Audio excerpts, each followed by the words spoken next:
Sa kata sa bukid. Mayong hapon everyone. So magsaka na sa bukid.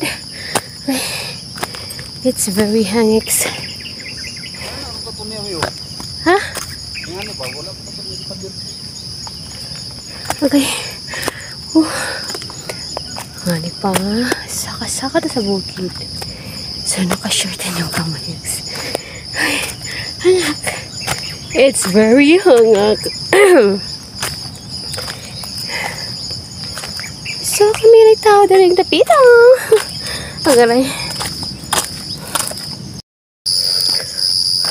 Sa kata sa bukid.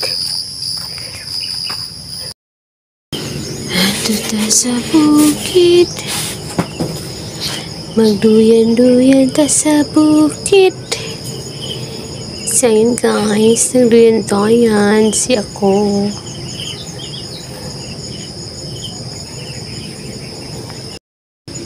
Tugna kayo din dapita o sabang kayo ang mga langgam, ang mga kalanggaman.